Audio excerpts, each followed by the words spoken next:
नमस्कार बच्चों, आपके अपने YouTube चैनल संस्कृत ज्ञान धारा में आपका स्वागत है। आज हम संधि प्रकरण में जितने भी सूत्र प्रयोग में लिए हैं उनके बारे में शॉर्ट में देखेंगे। सारे सूत्र को देखेंगे कि वो किस प्रकार कैसे कार्य करते हैं। तो संधि विच्छेद करते हैं। सम धी की, सम उपसर्ग धी धातु की प्रत्यय लगाए संधि में। संधि का सूत्र है प्रसनिकर्ष संहिता। संधि को ही संहिता करते हैं। स्वर संधि में प्रयोग होने वाले सूत्रों के बारे में देखेंगे। स्वर संधि अचाम सम्मेलनम अच संधि। स्वर संधि या अच संधि, इसका सूत्र है अचाम सम्मेलनम अच संधि। जो अच स्वर और स्वर के मिलने से जो संधि होती है उसे स्वर संधि कहते हैं। स्वर संधि के भेद को में जो सूत्र प्रयोग है उनके बारे में देखें। यण में इको यणची, इक के स्थान पर यण होता है। इक ई उ री लरी के स्थान पर यह व र ल होता है। अयादि संधि एचो ए वाय, इसमें ए आय आओ आय ये होता है।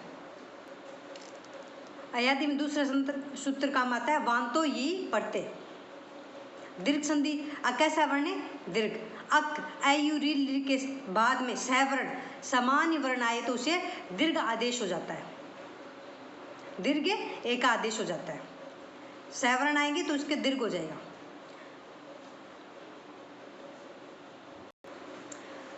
वांतो यही प्रत्यय को देखते हैं पहले, इसमें क्या होगा। वांतो यही प्रत्यय क्या कहता है कि वांत औ आओ आदेश हो, यकार आदि प्रत्यय पीछे रहते। ये कहता है औ आए, क्या कहता है औ या आओ आदेश हो और यकार आदि प्रत्यय पीछे रहते हुए।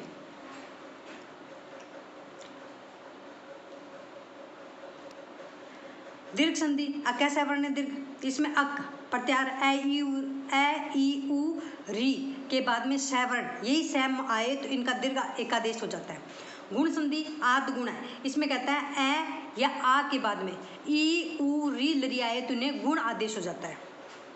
वर्दी संधि में वर्दी रचि सूत्र है। ये कहता है ए या आ के बाद में एच प्रत्यार कौन सा है ए ओ आई औ, तो पूर्व अपर के स्थान पर वर्दी एक आदेश हो जाता है। जैसे तथा प्लस एव, इन दोनों के स्थान पर क्या होगा एव, तथेव बन गया ना। पूर्व है इसके स्थान पर और इसके स्थान पर वर्दी एक आदेश हो जाएगा। ठीक है, पूर्व अपर के स्थान पर वर्दी एक आदेश होता है वर्दी संधि। अक्ष दुहिन्याम उपसंख्यानम क्या कहता है, इसमें भी वर्दी होता है। अक्ष शब्द के बाद में उहिनी आए तो वहां पे वर्दी हो जाती है। तो ए के बाद में उ औ होगी तो अक्षोहिणी। नी को क्या होता है अणत्व होकर अणय हो जाता है। ये गुण का अपवाद है। ठीक है ना, अक्षोहिणी ये भी वर्दी संधि में आएगा। अक्ष दुहिन्याम उपसंख्यानम। स्वादि रे ऋणु सूत्र ये क्या कहता है स्व शब्द के बाद में ईर या ईरिन आए तो उनको भी क्या हो जाता है वर्दी हो जाती है। स्व ईर, ए के बाद में ई आया तो ए होना चाहिए ना, तो यहाँ पे वर्दी होगी स्वेर। प्रादु हो डडे एसु सूत्र क्या कहता है प्र उपसर्ग के बाद में ऊ है ऊड ऊडी एस और एस्य हो तो वहां पे वर्दी आदेश हो जाता है। और दूसरा सूत्र है एते धतुत्सु।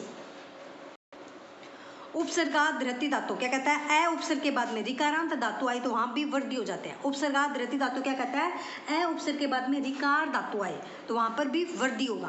प्र रिचति तो वहां पर आर हो गया तो प्रार्चति। प्रार्चति का क्या अर्थ होता है श्रेष्ठ गमन। प्र में ए पै में रह में ए री का आर आदेश हो गया वर्दी होगी ना प्रार्चति, श्रेष्ठ गमन होता है इसका। पररूप संधि में क्या कहता है एंगी पररूप। पररूप संधि का सूत्र क्या है एंगी पररूप। एंगी पररूप क्या कहता है ए उपसर्ग के बाद में ए ओ आए एंग आए ए ओ आए तो उनको भी वर्दी हो जाता है। प्र ए तो इनको वर्दी होगी प्रेजते पूर्व और पर के बाद में। ठीक है, स्कंदु आदि सुपर रूपे वक्तव्य में या वाच्यम। स्कंदु गण में जो पठित शब्द है उनकी भी पररूप संधि होती है। स्कंदु आदि शब्दों में टी संज्ञक भाग को पर रूप संधि का विधान किया गया है। टी का अर्थ क्या होता है? किसी शब्द के बाद में अंतिम स्वर या उसके साथ जो व्यंजन होता है उसकी टी संज्ञा हो जाती है। बिलास्ट का जो स्वर है और स्वर के बाद में जो व्यंजन होगा उस दोनों की टी संज्ञा हो जाती है। तो सक अंतिम स्वर, सक में ए स्वर है, इसमें आगे व्यंजन नहीं है तो आगे अंधु है, तो ए की क्या हुई? टी संज्ञा होगी, अचो अंत्यादि टी से, फिर सक, फिर स्कंदु बन गया। ये है, इसमें मिल गया, स्कंदु बन गया। आगे का सूत्र, सारंग पशु पक्षिणों पर रूपवाच्यम।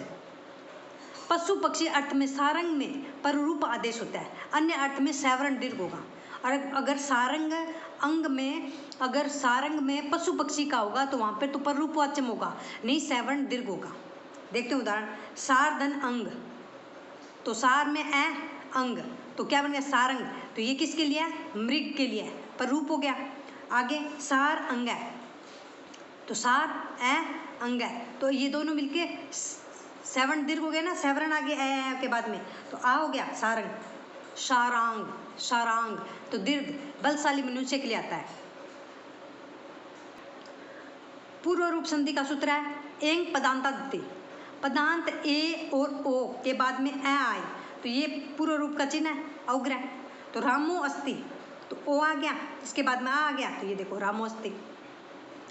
सर्वत्र विभाषा सूत्र क्या कहता है? लौकिक और वैदिक शब्दों में गो शब्द को विकल्प से प्रकृति भाव शब्द होता है।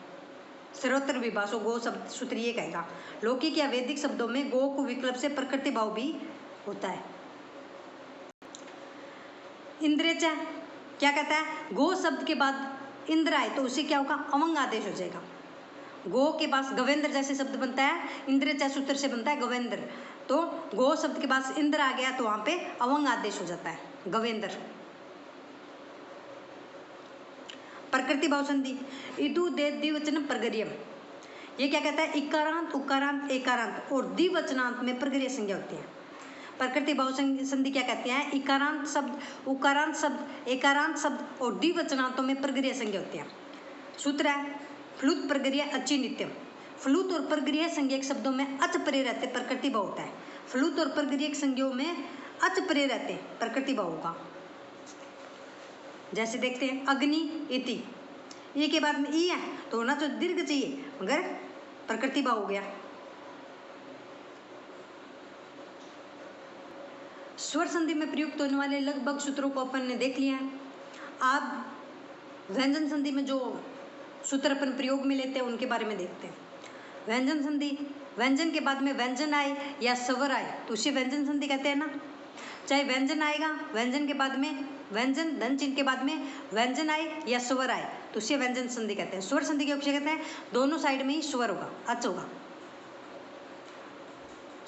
स्तुत्व संधि, ये इसका सूत्र है स्तो चुना सचो।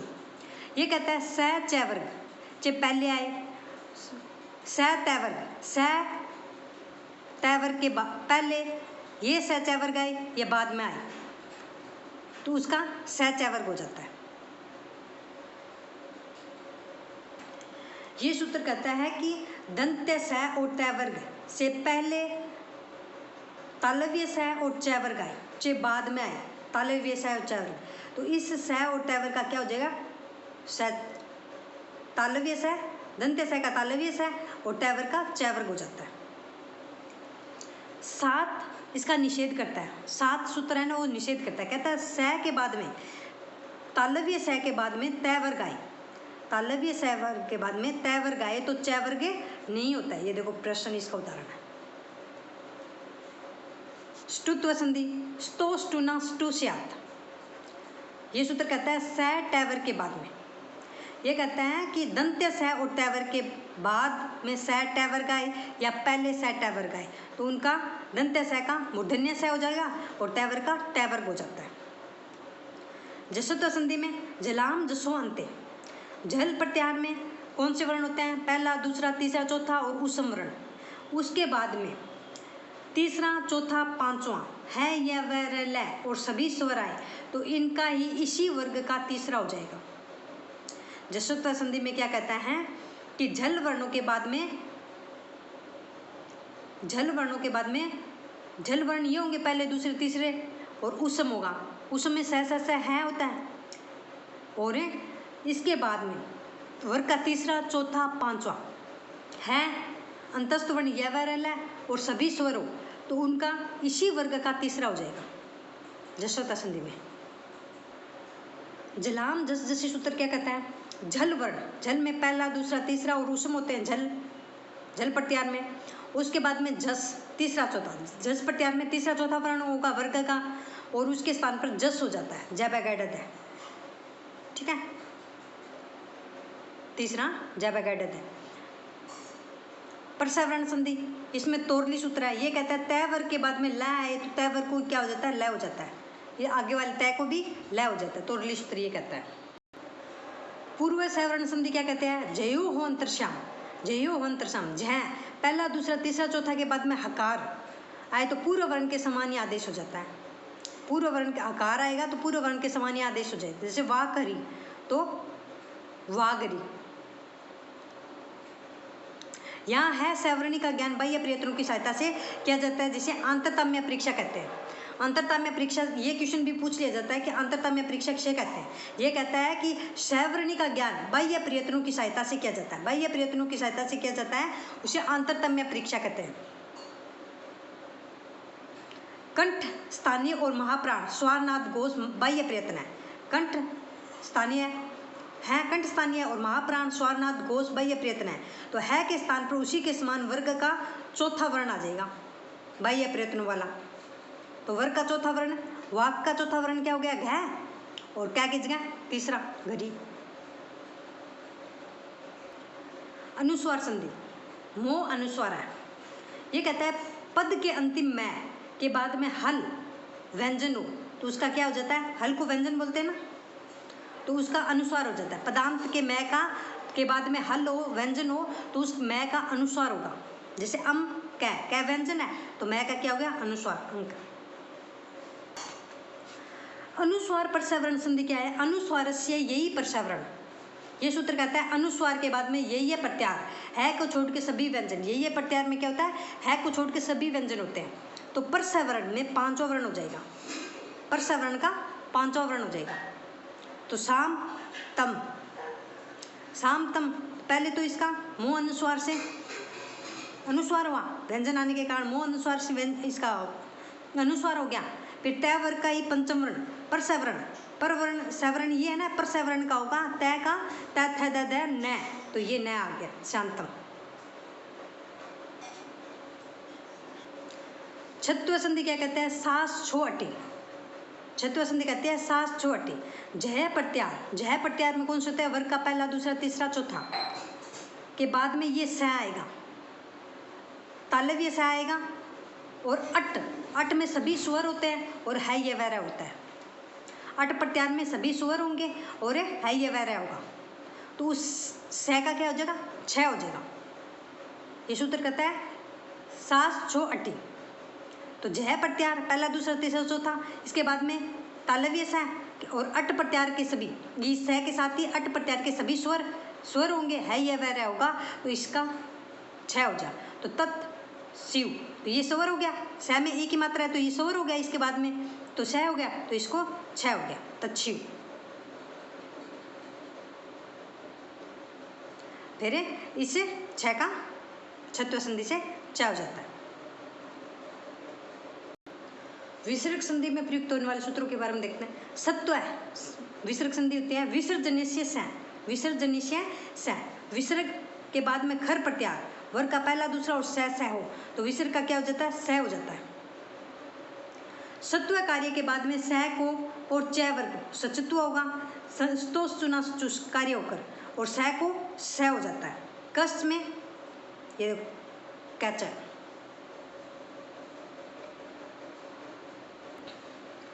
विसर्ग के बाद में च छ तो स हो गया, विसर्ग के बाद में च छ तो स हो गया, शुत्व कार्य हो गया, फिर सत्व कार्य हुआ। देखते हैं हरिश्चंद्र, तो हरिचंद्र, तो इस विसर्ग को पहले सत्व कार्य हुआ, ये स हुआ, और फिर सचुत्व से तालव्य स हो गया हरिश्चंद्र। विसर्ग के बाद में ट ठ तो स को स हो जाता है ष्टुत्व कार्य से, तो चतुष्टि का सत्व कार्य हुआ तो चतुष ये स हुआ, और ष्टुत्व हुआ तो मूर्धन्य स हो गया चतुष्टय का। विसर्ग के बाद में तै थे आए तो स हो जाता है। विसर्ग क्या क्या होगा, स होगा। तो नमः ते तै आ गया ना, तो नमस्ते। पदांत स सजुस स, पदांत स सजुस स का रू या रै हो जाता है। स रू सत्सो रू सूत्र से होगा। स को रै किससे होगा, सत्सो रू सूत्र से। रै के बाद में अवसान, खर वर्ण होगा पहला दूसरा और स तो रै का क्या हो जाएगा, विसर्ग हो जाएगा। सूत्र होगा खर वसान्यो विसर्जनीय सूत्र से, रै को विसर्ग हो जाएगा।